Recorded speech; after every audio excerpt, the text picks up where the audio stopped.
नमस्कार, आप देख रहे हैं रॉयल बुलेटिन। उत्तर प्रदेश लखनऊ में स्वास्थ्य सेवाओं को तकनीक के साथ जोड़कर मजबूत करने की दिशा में एक महत्वपूर्ण पहल के तहत UP AI and health innovation विषय पर आयोजित 2 दिवसीय सम्मेलन का मुख्यमंत्री योगी आदित्यनाथ ने उद्घाटन किया। इस अवसर पर मुख्यमंत्री ने कहा कि बीते वर्षों में प्रदेश के स्वास्थ्य ढांचे में व्यापक सुधार किया जाएगा। उन्होंने बताया कि सभी जिलों में आईसीयू बेड की संख्या बढ़ाई गई है। सरकारी और मेडिकल कॉलेज अस्पतालों में आधुनिक मशीनें, ऑक्सीजन प्लांट और अन्य जरूरी सुविधाएं विकसित की गई हैं। सीएम योगी ने यह भी कहा कि आज उत्तर प्रदेश के हर जनपद में ब्लड बैंक की सुविधा उपलब्ध है, जिससे आपात स्थिति में मरीजों को समय पर इलाज मिल सके। मुख्यमंत्री योगी आदित्यनाथ ने कहा कि प्रदेश सरकार की हर योजना को टेक्नोलॉजी से जोड़ा गया है ताकि योजनाओं का लाभ बिना भेदभाव समाज के अंतिम पायदान पर खड़े व्यक्ति तक पहुंचे। उन्होंने जोर देते हुए कहा कि आर्टिफिशियल इंटेलिजेंस यानी एआई का उपयोग स्वास्थ्य सेवाओं में नए अवसर पैदा कर रहा है। एआई की मदद से बीमारियों की जल्दी पहचान, सटीक जांच, मरीजों की निगरानी और बेहतर उपचार व्यवस्था संभव हो रही है। इससे न केवल समय और संसाधनों की बचत हो रही है, बल्कि इलाज की गुणवत्ता में भी सुधार आया है। सीएम योगी ने कहा कि कोरोना महामारी के दौरान प्रदेश ने स्वास्थ्य ढांचे को मजबूत करने के लिए बड़े स्तर पर काम किया, जिसका सकारात्मक असर आज दिखाई दे रहा है। उन्होंने विश्वास जताया कि एआई और हेल्थ इनोवेशन के माध्यम से उत्तर प्रदेश आने वाले समय में देश के अग्रणी राज्यों में शामिल होगा और आम जनता को बेहतर, सुलभ और आधुनिक स्वास्थ्य सुविधाएं मिलेंगी। श्री योगी आदित्यनाथ जी, आपसे कि कृपया हम सबका मार्गदर्शन करें, हम सबको संबोधित करें।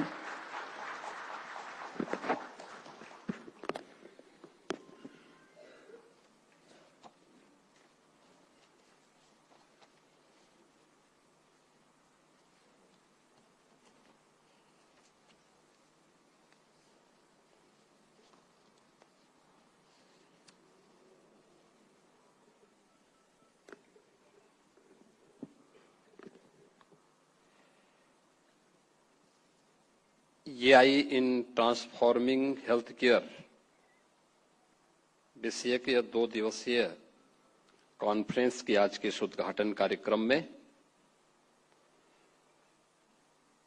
समारोह में उपस्थित उत्तर प्रदेश सरकार में मंत्रिमंडल के मेरे वरिष्ठ सहयोगी, उप मुख्यमंत्री श्री ब्रजेश पाठक जी, केंद्रीय मंत्री श्री जितिन प्रसाद जी, उत्तर प्रदेश सरकार में आईटी एंड इलेक्ट्रॉनिक्स विभाग के मंत्री श्री सुनील शर्मा जी, राज्य मंत्री श्री अजीत पाल जी, सदस्य NITI Aayog doctor VK Paul जी, अपर मुख्य सचिव चिकित्सा स्वास्थ्य श्री अमित कुमार घोष जी, आज के इस समारोह में उपस्थित उत्तर प्रदेश सरकार, भारत सरकार और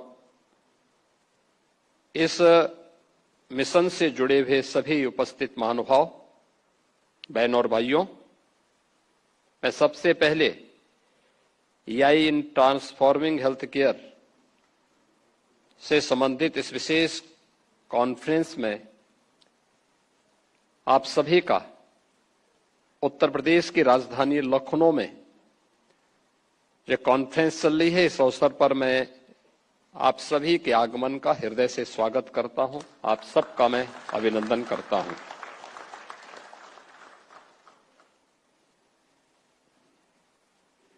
फरवरी 2026 जिसकी चर्चा भी हमारे केंद्रीय मंत्री श्री जितिन प्रसाद जी ने की है, आदरणीय प्रधानमंत्री जी के विजनरी लीडरशिप में जो एआई इम्पैक्ट समिट 2026 का जो आगामी कार्यक्रम है, उस दृष्टि से यह अलग अलग सेक्टर से जुड़े हुए एआई से संबंधित उन सभी पक्षों को लेकर के आम जनमानस में भी और राज्य सरकारों में भी इसके प्रति एक जागरूकता पैदा हो।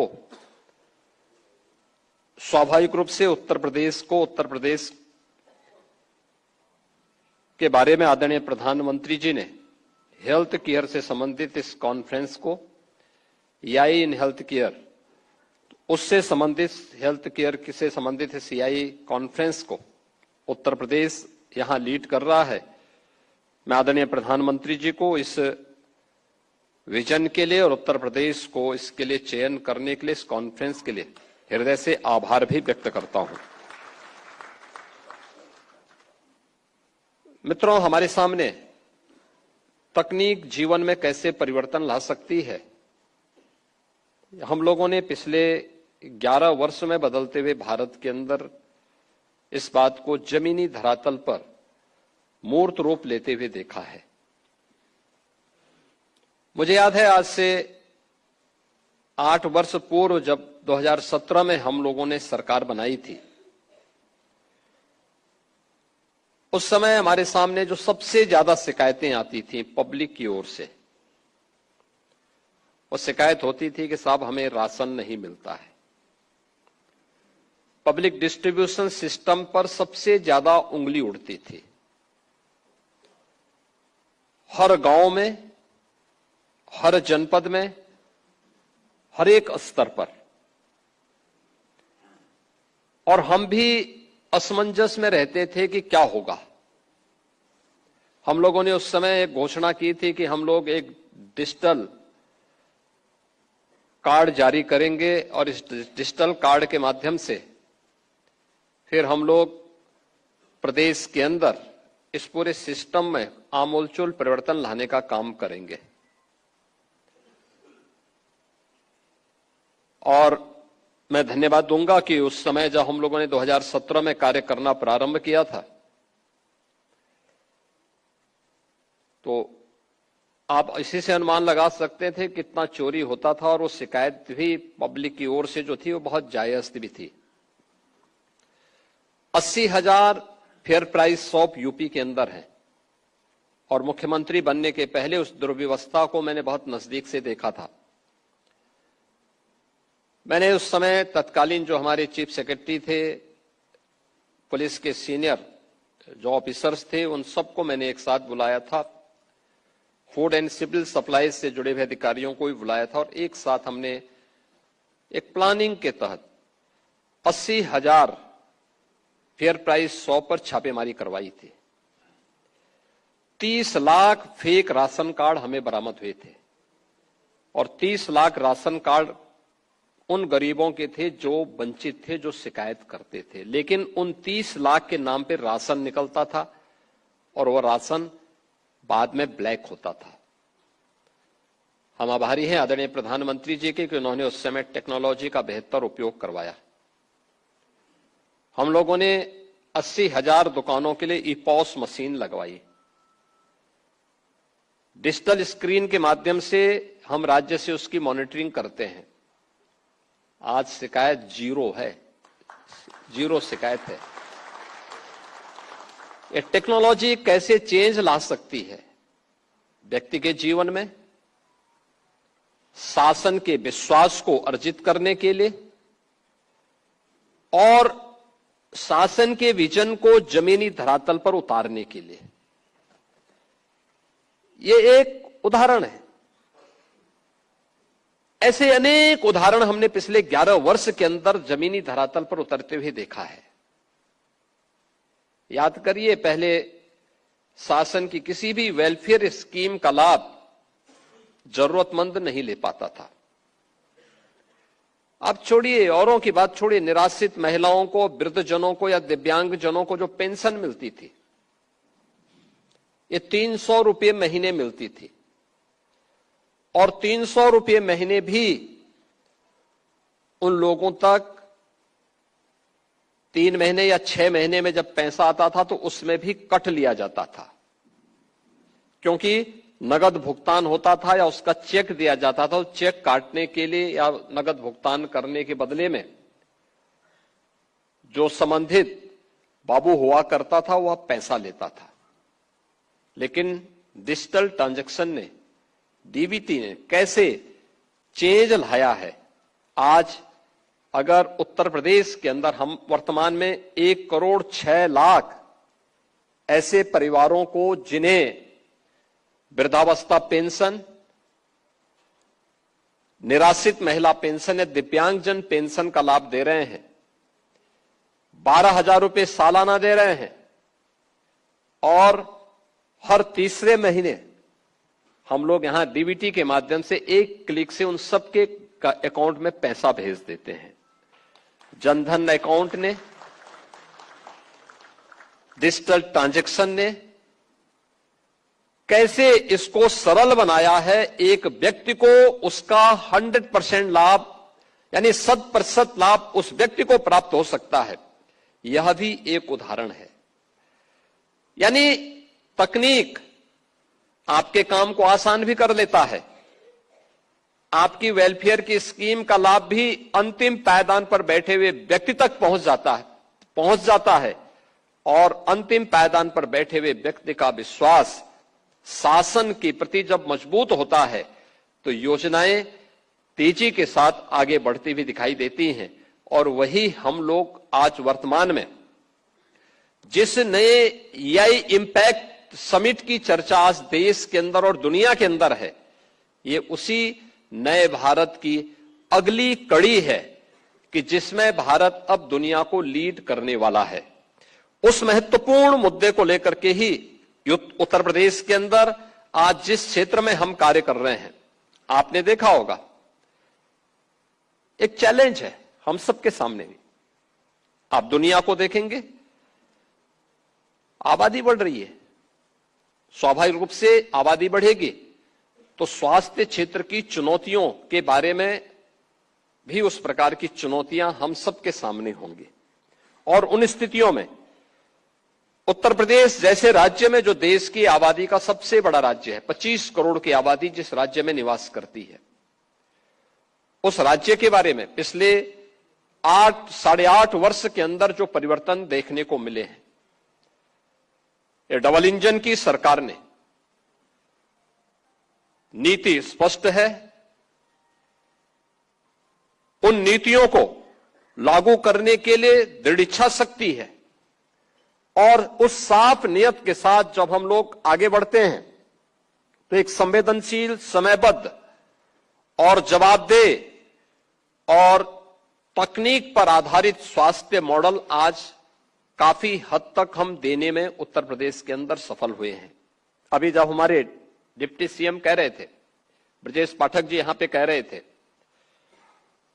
कि 17 के पहले क्या स्थिति थी और आज हम कहां पर हैं। और मेरा मानना है कि हर एक क्षेत्र में हमने कुछ किया है तो उसमें और भी कुछ अच्छा करने की गुंजाइश हमेशा रहती है। वे अपेक्षाएं, वे आकांक्षाएं जो प्रत्येक व्यक्ति को आगे बढ़ने के लिए प्रेरित करती हैं, ये उसी से जुड़ी हुई होती हैं। उसमें और अच्छा और कुछ अच्छा करने, हमारे सामने चैलेंज था कि हर जिले में मेडिकल कॉलेज हो, हम उस दिशा में आगे बढ़े। 2017 के पहले निजी और गवर्नमेंट के स्तर पर प्रदेश के अंदर कुल 40 मेडिकल कॉलेज संचालित हो पा रहे थे और आज हम लोगों ने इसकी संख्या बढ़ाकर के 81 की है। 81 मेडिकल कॉलेजेस यूपी के अंदर चल रहे हैं, 2 एम्स यूपी के अंदर संचालित हो रहे हैं। जब 2020 में कोविड आया था, कोविड-19 के समय उत्तर प्रदेश के अंदर 36 जनपद ऐसे थे जिनमें आईसीयू का एक भी बेड नहीं था। आईसीयू नहीं होंगे तो मिनी आईसीयू भी नहीं होंगे। स्वाभाविक रूप से इससे आगे की स्थिति, डिजिटल एक्सरे की व्यवस्था भी नहीं थी, कलर डॉपलर की व्यवस्था भी नहीं थी, ब्लड बैंक भी नहीं थे, डायलिसिस की व्यवस्था नहीं थी, ऑक्सीजन प्लांट नहीं थे और अन्य क्रिटिकल केयर के लिए भी कोई बेहतर व्यवस्था यूपी के अंदर, लखनऊ को छोड़ दें तो अन्य जनपदों में नहीं थी। कोविड से जुड़ी हुई समस्या के बारे में प्रधानमंत्री जी ने अपनी पहली वीडियो कॉन्फ्रेंस में हम सबका ध्यान आकर्षित किया था। उन्होंने कहा, देखिए ये अभी जो कोविड आ रहा है, ये फर्स्ट वेव इसकी आ रही है, हमें इसके प्रति सतर्कता और बचाव का उपाय करना है। इसकी सेकंड वेव भी आएगी, याद करना आईसीयू की आवश्यकता पड़ेगी और ऑक्सीजन प्लांट की भी आवश्यकता पड़ेगी। अगर हम तैयारी कर सकते तो हमें तैयारी करनी चाहिए तत्काल। भारत सरकार ने सहयोग किया, राज्य सरकार ने अपने संसाधनों को खोला, परिणाम था कि हम लोगों ने सभी 75 जनपदों में आईसीयू बेड्स बढ़ाए। हमने लखनऊ के अपने 3 जो महत्वपूर्ण हेल्थ केयर के सेंटर थे, एसजीपीजीआई, केजीएमयू और आरएमएल को इसके लिए तैयार किया कि ये लोग यहां पे हर जनपद से जुड़े हुए, क्रिटिकल केयर से जुड़े हुए उन जो भी वहां के चिकित्सक हैं उनको यहां पे ट्रेन करें, मास्टर ट्रेनर तैयार करें। जनपद के लिए तैयार हो जाएंगे वे लोग, जनपद की टीम को फिर से वहां पे ट्रेनिंग देंगे और ट्रेनिंग के कार्यक्रम भी उस दौरान हम साथ साथ चलाते रहे। लेकिन साथ साथ हम लोगों ने उस समय वर्चुअल आईसीयू भी संचालित हो सकते हैं, लेकिन वह तब जब जिस क्षेत्र के लिए आप इसको जारी कर रहे हैं वहां पे कोई ट्रेन मैन पावर खड़ा हो, उसके साथ उस प्रकार की टीम हो जो मानसिक रूप से उसके लिए तैयार हो। और वर्चुअल आईसीयू हम लोगों ने कोविड कालखंड में सफलतापूर्वक प्रदेश के अंदर संचालित किए। आज हमारे पास ये सभी प्रकार की सुविधाएं हर जनपद में मौजूद हैं। डायलिसिस की सुविधा भी हर जनपद में मौजूद है, ब्लड बैंक भी हर जनपद में मौजूद है, कलर डॉपलर और अन्य हर प्रकार की वे सुविधाएं हमारे पास यहां पर मौजूद हैं। और साथ साथ प्रदेश के अंदर हम लोगों ने इस दिशा में टेली कंसल्टेशन की व्यवस्था भी काफी दूर दराज के क्षेत्रों में, मेरा मानना है कि यह एक ऐसा फील्ड है जिसमें हम और अच्छा कर सकते हैं, जिसके माध्यम से हम लोग बेहतरीन रिजल्ट दे सकते हैं। और उसी रिजल्ट को देखते हुए उत्तर प्रदेश सरकार ने आज इस दिशा में कुछ नए कदम उठाने प्रारंभ किए हैं, जिस दिशा में मैं ध्यान आपका आकर्षित करना चाहूंगा। खासतौर पर हम लोगों ने जो आज प्रदेश के अंदर कदम उठाए, यानी कोई कल्पना नहीं करेगा कि अगर हमारे पास तकनीक नहीं होती तो हम लोग उत्तर प्रदेश के जिन 75 में से 38 जनपदों में इंसेफ्लाइटिस से मौतें होती थी उसको नियंत्रित नहीं कर पाते। जहां हर वर्ष 1200-1500 बच्चों की मौत होती थी, इतने ही बच्चे शारीरिक और मानसिक रूप से अक्षम हो जाते थे। आज उसी प्रदेश में आज इंसेफ्लाइटिस से होने वाली किसी भी प्रकार की मौत 0 है, एकदम 0 तक हम लोग को पहुंचाने में सफल हुए हैं। एक फोकस्ड कार्रवाई और सरकार के द्वारा सर्विलांस को बढ़ाने का परिणाम क्या था कि उसको हम लोगों ने पूरी तरह समाप्त करने में, उसको प्रदेश से उन्मूलन करने में सफलता प्राप्त की। लेकिन आगे क्या, आगे हम क्या कुछ करना चाहते हैं, अभी भी चैलेंज हम सबके सामने है।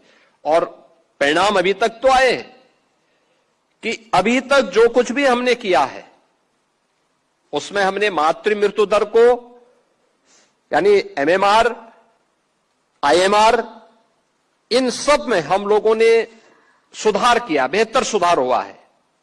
अब यूपी बॉटम में नहीं, नेशनल एवरेज के समकक्ष चला जा रहा है। लेकिन हमें अब उससे भी आगे की एक नई लड़ाई को आगे बढ़ाना है।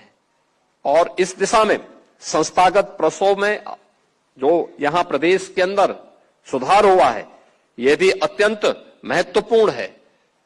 वे तमाम नेशनल प्रोग्राम जो आदरणीय प्रधानमंत्री जी के विजन से आज तेजी के साथ आगे बढ़े हैं, ट्यूबरक्लोसिस के उन्मूलन को, ट्यूबरक्लोसिस मुक्त भारत के लिए, प्रदेश में पोषण मिशन को प्रभावी ढंग से आगे बढ़ाने के लिए, निक्षय यानी टीबी नियंत्रण के लिए निक्षय और एआई टूल से रोगियों और जोखिम क्षेत्रों की पहचान, जो ट्यूबरक्लोसिस के उन्मूलन की दिशा में एआई टूल का इस्तेमाल करते हुए जोखिम भरे हुए उन रोगियों को पहचान करने में मदद करना, कमजोर मोहल्लों का उनको इंडिकेट करना, उनके उपचार और उससे संबंधित जो भी अन्य हमारे आउटरीच हैं उन सब को समयबद्ध तरीके से आगे बढ़ाना, यह हम सब उस दिशा में तेजी के साथ आगे बढ़े हैं। और आज इस दिशा में जो प्रदेश सरकार ने इस दिशा में जो कार्य प्रारंभ किए हैं, यह आप सबके सामने है। खासतौर पर हम लोगों ने प्रदेश के अंदर, चाहे वह कोविड-19 के दौरान किए गए कार्य रहे हों, वह भी हम सबके सामने है। मेरा मानना है कि एआई का इस्तेमाल आज हमारे लिए यह रिएक्टिव से बजाय प्रोएक्टिव अप्रोच में यह अत्यंत महत्वपूर्ण भूमिका का निर्वहन कर सकता है और उस दिशा में सरकार के द्वारा अभी से स्वास्थ्य सेवाओं को केवल दक्षता नहीं बल्कि उसका पूर्वानुमान होना, उसके पैटर्न की पहचान करना, सेवा के विस्तार की दिशा में एक सशक्त माध्यम भी उसको बनाना, और यह हम लोग उस दिशा में आगे बढ़ रहे हैं।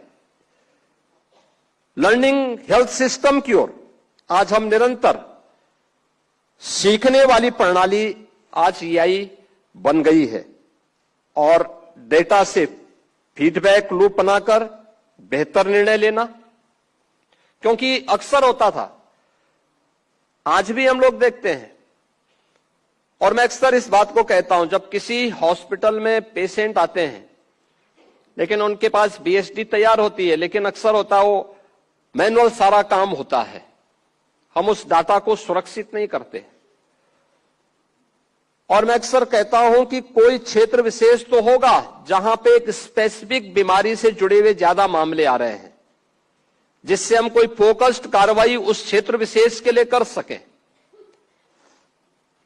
लेकिन डाटा का अभाव हमेशा हमको इस से पीछे धकेलता है। अगर हम इस बेहतरीन एआई टूल का इस्तेमाल करते हुए उन सभी डाटा को कलेक्ट करके और फिर उस एक प्रोएक्टिव अप्रोच के साथ आगे बढ़े, मेरा यह मानना है कि जैसे इंसेफ्लाइटिस के प्रति हम लोगों की फोकस्ड कार्रवाई ने इंसेफ्लाइटिस से मुक्त करते हुए उत्तर प्रदेश के बचपन को बचाने में सफलता प्राप्त की है, जैसे तमाम वेक्टर बॉर्न डिजीज को नियंत्रित करने में हम लोगों ने सफलता प्राप्त की है, ऐसे ही अन्य बीमारियों के उपचार के लिए भी इससे पहले कि वह महामारी के रूप में हमारे सामने एक संकट खड़ा करे, हम उसको नियंत्रित कर सकते हैं, उस पर हमारा कार्य हो सकता है। और इस दिशा में आज उत्तर प्रदेश सरकार ने डेटा से फीडबैक लूप बनाकर बेहतर निर्णय, बेहतर नीति और बेहतर परिणाम यह सुनिश्चित करने की दिशा में हम लोग आगे बढ़े हैं। ये डबल इंजन सरकार आज डबल स्पीड से, स्किल और स्किल से स्पीड तक की अपनी एक नई यात्रा के साथ आगे बढ़ रही है।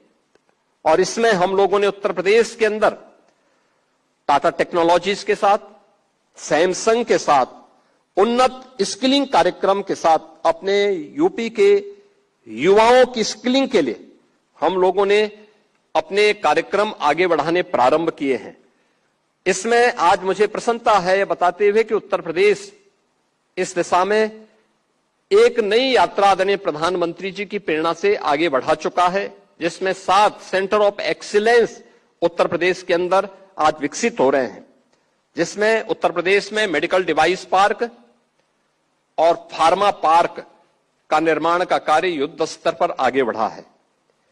एसजीपीजीआई लखनऊ में medtech centre of excellence, Gautam Buddh Nagar में आईआईटी कानपुर एवं फिक्की द्वारा artificial intelligence and innovation driven entrepreneurship centre of excellence का निर्माण का कार्य हो रहा है।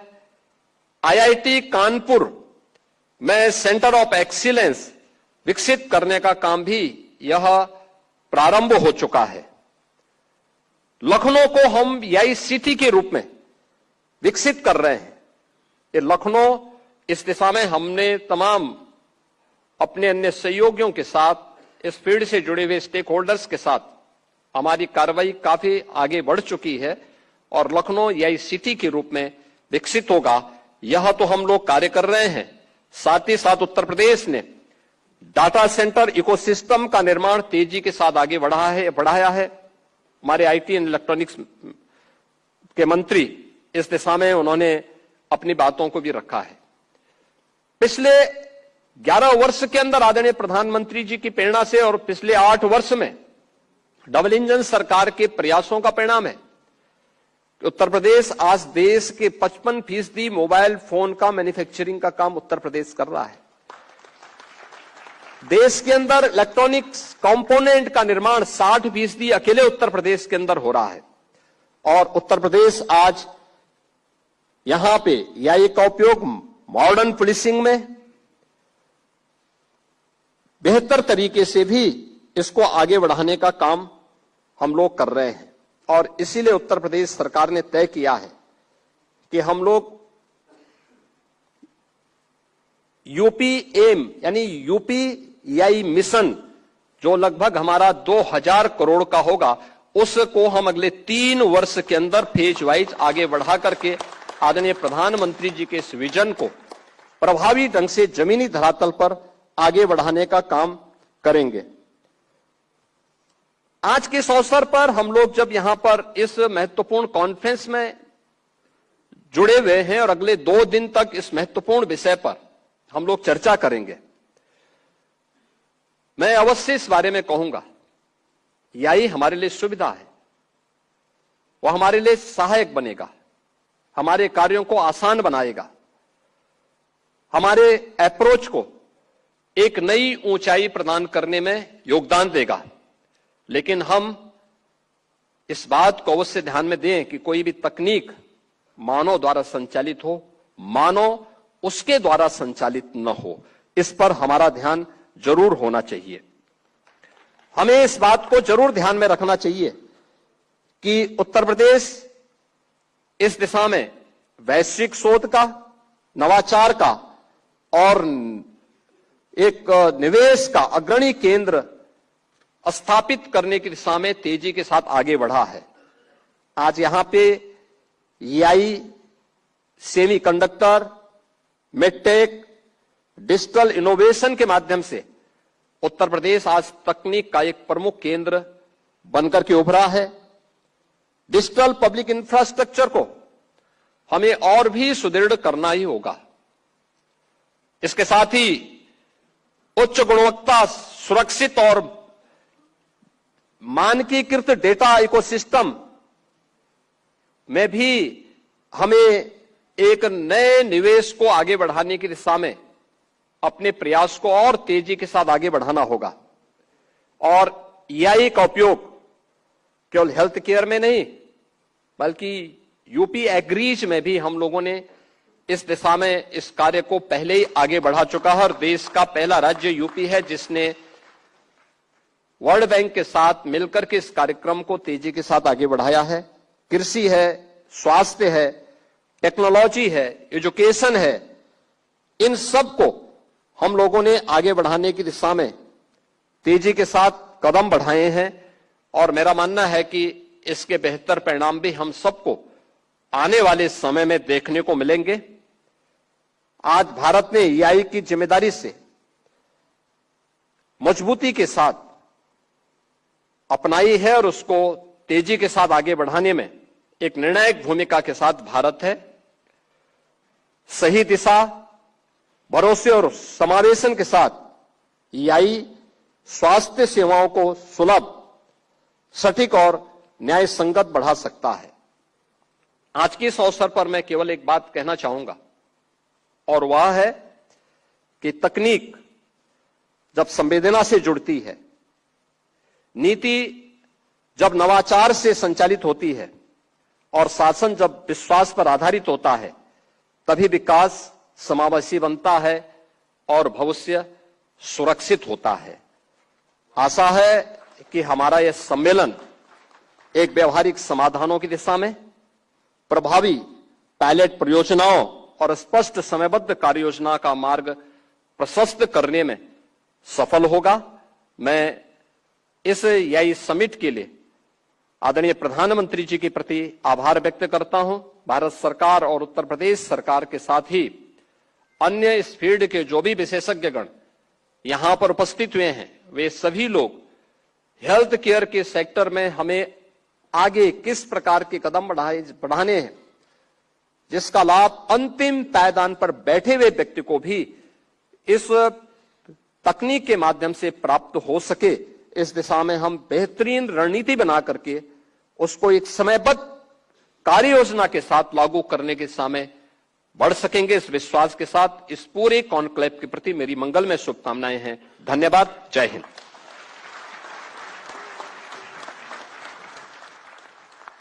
कोटि कोटि धन्यवाद माननीय, आपके प्रेरणा से भरे हुए संबोधन के लिए। और अब मैं माननीय अजीत सिंह पाल जी, जो कि राज्य मंत्री आईटी एवं इलेक्ट्रॉनिक्स उत्तर प्रदेश हैं, आपसे निवेदन करती हूं कि कृपया आभार प्रकट करें। हर न्यूज अपडेट के लिए सब्सक्राइब करें रॉयल बुलेटिन।